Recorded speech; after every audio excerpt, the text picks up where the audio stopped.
Waktu sekolah, kembali lagi dengan Capsek Sekolah Horor. Apa kabar kalian semua? Semoga baik-baik saja. Kali ini Sekolah Horor akan menceritakan mengenai tempat kos gua bikin merinding. Cerita ini bersumber dari akun Twitter @rianfrdnt. Buat kalian yang saat ini sedang ngekos, mungkin juga memiliki beberapa pengalaman horor di kosannya, boleh dikirim dan akan kami bacakan. Oke, lanjut saja. Cerita horornya akan segera dimulai dan selamat mendengarkan.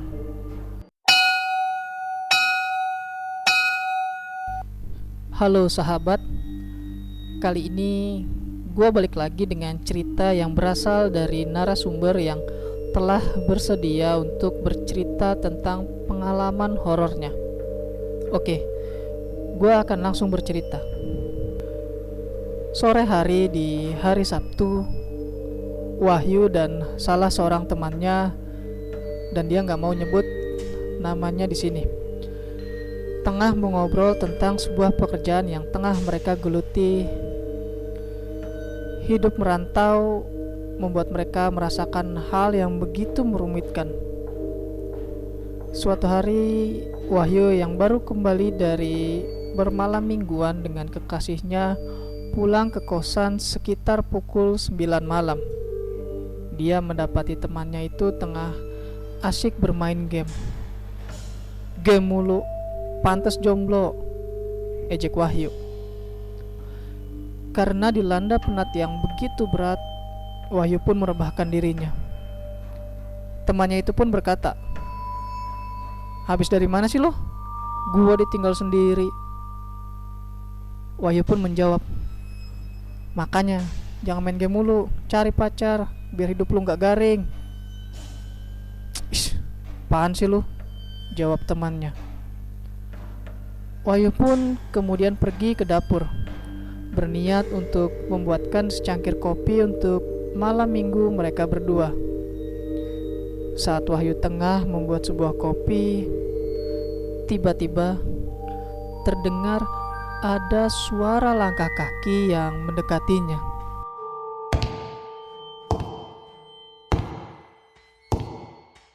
Sontak, Wahyu pun berkata, "Ngapain sih lu nyusul? Orang gue cuma mau bikin kopi." Wahyu pun sejenak terdiam karena tidak ada jawaban. Saat ia melangkah ke belakang, tidak ada siapa-siapa. Lalu, langkah kaki siapa yang tadi ia dengar? Saat Wahyu kembali ke kamar kosnya, temannya itu masih setia terduduk dengan sebuah game yang ada di layar ponselnya itu. Lalu, suara langkah siapa yang ia dengar itu? "Gua kira tadi lu nyamperin gua ke dapur," ucap Wahyu kepada temannya. "Ngapain juga gua nyamperin lo?" jawab temannya. Wahyu tidak mau berpikir hal yang aneh-aneh. Kemudian ia pun bercerita tentang pacarnya. "Ah, jangan cerita cewek depan gua, males gua dengernya," cetus temannya. Wahyu pun berkata, "Pantes lu jomblo." Cerita antara kedua sahabat itu semakin mengalir. Kemudian mereka berdua tiba-tiba mendengar suara seperti orang yang menangis. Dan suara menangis itu adalah seperti suara anak kecil.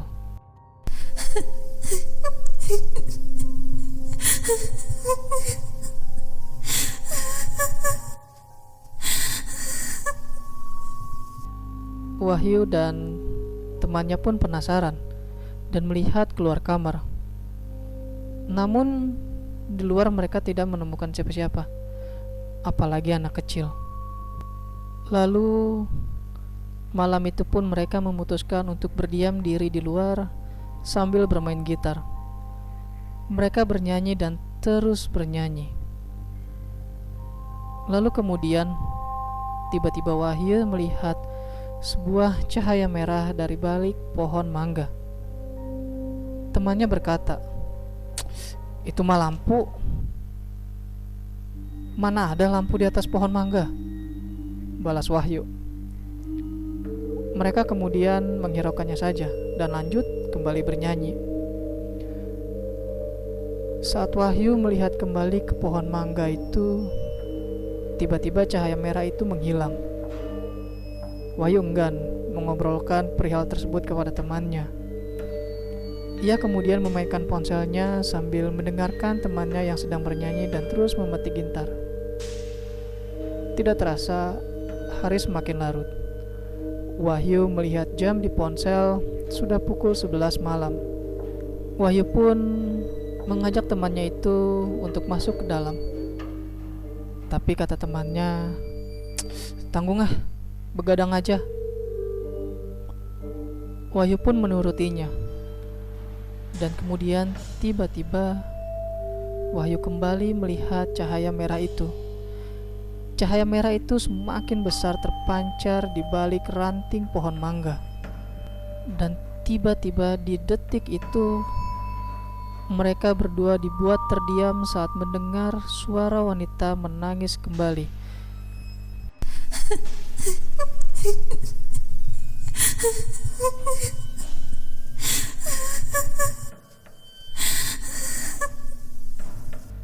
Mereka dibuat hening dan kemudian saling menatap satu sama lain. Temannya Wahyu berkata, "Santai, nih rokok dulu," katanya. Sambil merokok dan terus bercerita, suara menangis itu kemudian perlahan menghilang. Mereka pun sejenak merasa lega. Namun tiba-tiba ada kain putih melayang di hadapan mereka. Wahyu terkejut dan berlari masuk ke dalam kamar. Kemudian disusul oleh temannya itu. Di dalam kamar, mereka mengucap istighfar berkali-kali. "Kata gua juga gak beres," ucap Wahyu. Temannya itu merebahkan diri dan menutup wajahnya dengan guling. Sementara Wahyu masih terduduk dan terus mengucapkan istighfar. Tadi yang melayang apa ya? Batinnya. Lalu tiba-tiba ada suara anak ayam saling bersahutan. 2 menit berlalu. Suara anak ayam tak terdengar lagi. Wahyu kemudian mencoba merebahkan dirinya. Ia pun menepuk temannya. Temannya sontak menjawab, "Diam, gue takut," katanya. Saat Wahyu baru saja merebahkan dirinya, tiba-tiba ada yang mengetuk pintu kamar mereka berkali-kali. Kemudian memainkan gagang pintu tersebut. Mereka semakin dibuat ketakutan. Wahyu pun kemudian menutup wajahnya dengan guling, seperti apa yang dilakukan oleh temannya. Lalu suara itu pun menghilang. Wahyu dan temannya kembali terduduk. Mereka berdua melihat jam menunjukkan pukul 12:30 malam. Menurut mereka, malam minggu ini adalah malam minggu penuh misteri. Sebelumnya mereka pun sebenarnya pernah merasakan hal-hal negatif seperti ini, namun tidak begitu menyeramkan malam ini. Saat mereka terduduk, Wahyu berkata, "Lu denger gak tadi?" Temannya menjawab dengan anggukan. "Lihat yuk," ajak Wahyu. Sembari menarik tangan temannya dan kemudian mereka mengecek keluar rumah. Dan di sana lagi-lagi tidak ada siapa-siapa. Hening, tiada kehidupan, tiada aktivitas. Lalu, tadi siapa yang mengetuk pintu dan memainkan gagang pintu kamar mereka? Mereka kemudian saling bergegas dan buru-buru masuk ke dalam kamar. Wahyu kemudian mengunci pintu dan kembali merebahkan dirinya. Suasana menjadi hening. Mereka berdua tidak berbicara. Lalu tiba-tiba di antara keheningan mereka terdengar suara perempuan meringis seperti kesakitan dan berkata, "Tolong, Tolong. Wahyu pun sontak berteriak, Allahu Akbar. Lalu suara itu hilang dengan sendirinya. Menurut pengakuan Wahyu ke gua, saat itu dia mencoba untuk tidur. Namun saat ia mencoba untuk memejamkan matanya, ia semakin susah untuk tidur. Saat itu malam terasa begitu panjang baginya. Wahyu pun sempat mengirimkan status WhatsApp yang berbunyi, kos gua serem anjir.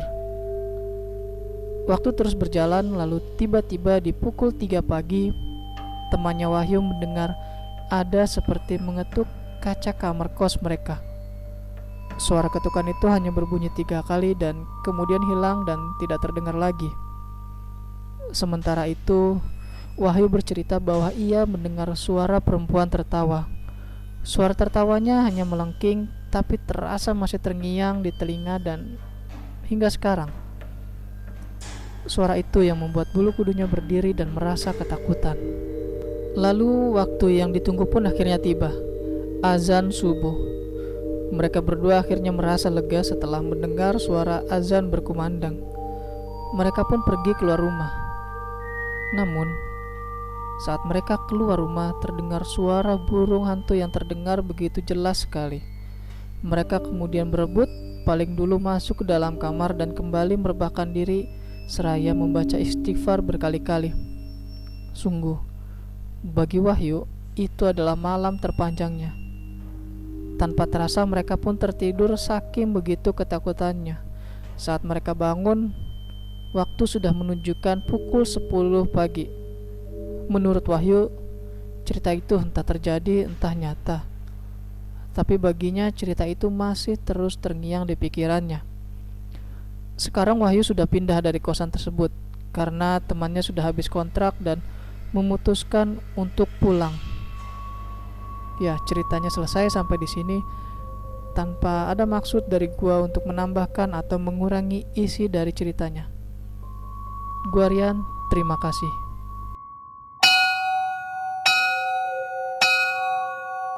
Itu dia cerita mengenai tempat kos gua yang bikin merinding.